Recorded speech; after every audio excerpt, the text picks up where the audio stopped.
আসসালামু আলাইকুম। কিভাবে শিখবো ইউটিউব চ্যানেলের আরো একটি নতুন ভিডিওতে আপনাকে স্বাগত জানাচ্ছি। প্রিয় দর্শক, আজকের ভিডিওটি মাইক্রোসফট এক্সেল এর একটি দারুণ ভিডিও।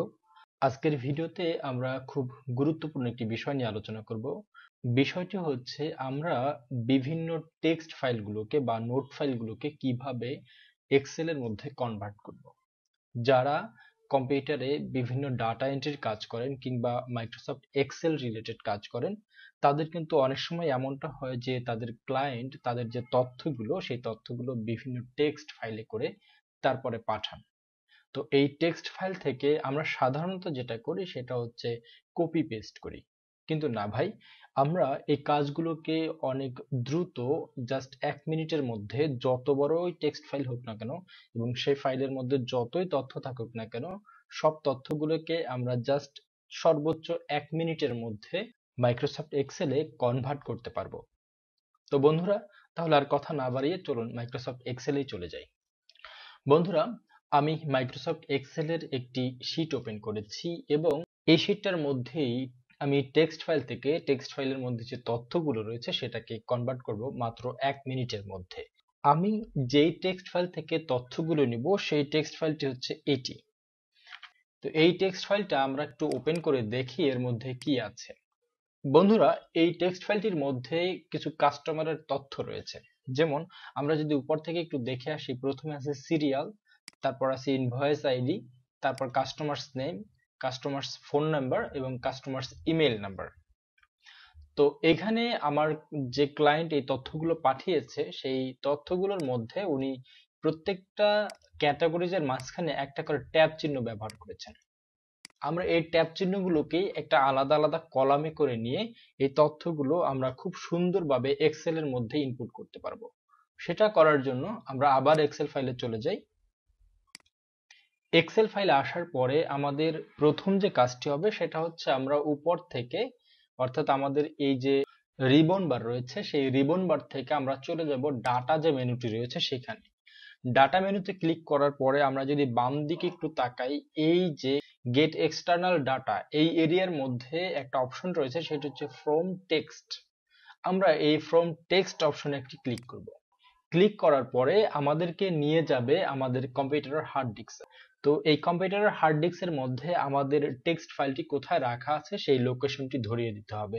তো আমার টেক্সট ফাইলটি ডেস্কটপের মধ্যে রয়েছে এই যে নিউ টেক্সট ডকুমেন্ট নামে। আমি এই টেক্সট ফাইলটি ধরিয়ে দিয়ে এখন যদি এখানে ইম্পোর্ট করি, তাহলে আমাদের সামনে এই যে text import wizard setup 1 of 3 এরকম একটি পপআপ মেনু আসবে।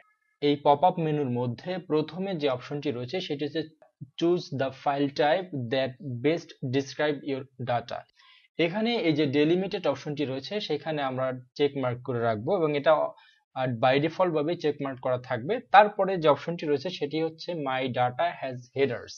তো আমার ডাটার মধ্যে কিন্তু একটি হেডার্স রয়েছে, সেটা কি serial number, invoice number, customers number, এটা আমরা দেখে আসছি।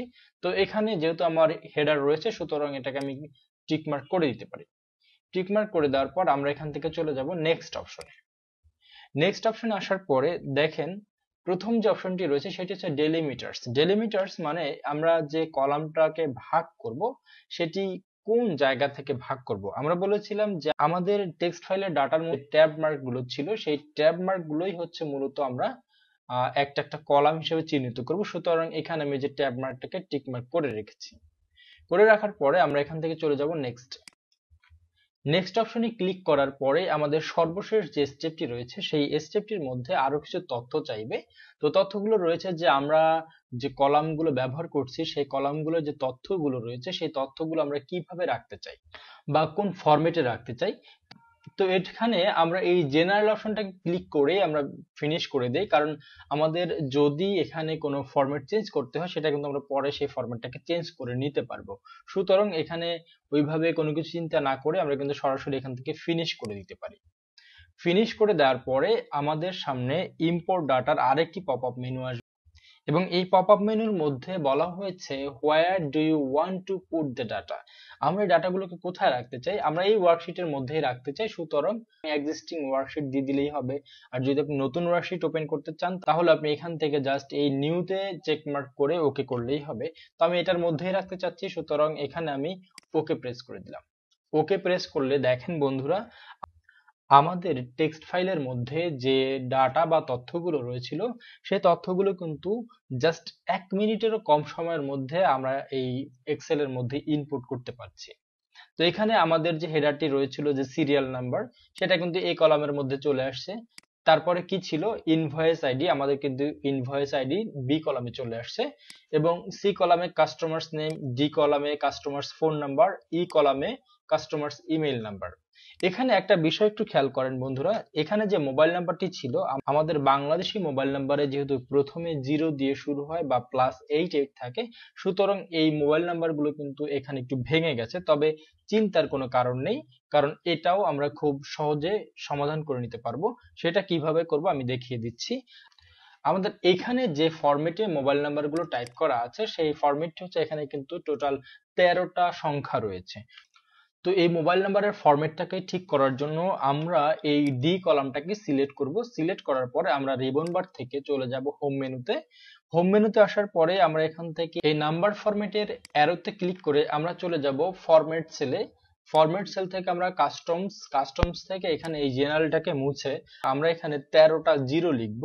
1 2 3 4 5 6 7 8 9 10 11 12 13। আমরা এখানে টোটাল 13টা জিরো দিয়েছি। 13টা জিরো দেওয়ার পর আমরা যদি এখানে ওকে প্রেস করি তাহলে দেখেন বন্ধুরা, আমাদের যে মোবাইল নাম্বারগুলো সেটি কিন্তু তার নিজস্ব রূপ বা নিজস্ব ফরম্যাটে চলে আসছে। তো বন্ধুরা, এই কাজটুকু করতে আমাদের কিন্তু সর্বোচ্চ 1 মিনিট সময় লাগার কথা। তো আমরা এই 1 মিনিট সময়ের মধ্যে যদি দেখি, এখানে 2201 অর্থাৎ 2202টা সেলের মধ্যে কিন্তু আমাদের যে তথ্যগুলো বা ডাটাগুলো ছিল সেটাকে ইনপুট করে ফেলেছি। তো আশা করি বন্ধুরা আজকের ভিডিওটি আপনার ভালো লেগেছে। যদি আজকের ভিডিওটি ভালো লেগে থাকে তাহলে অবশ্যই এই ভিডিওটিতে একটি লাইক দিবেন, আপনার সুন্দর একটি মতামত দিয়ে যাবেন। আর আপনি যদি আমার চ্যানেলে নতুন হয়ে থাকেন তাহলে আমার চ্যানেলটিকে সাবস্ক্রাইব করার জন্য অনুরোধ করব। আর পাশে থাকা যে বেল আইকনটি রয়েছে সেটিকে অন করে দিবেন, যাতে করে পরবর্তীতে কোনো ভিডিও আপলোড করলে সাথে সাথে আপনার কাছে একটি নোটিফিকেশন চলে যায়।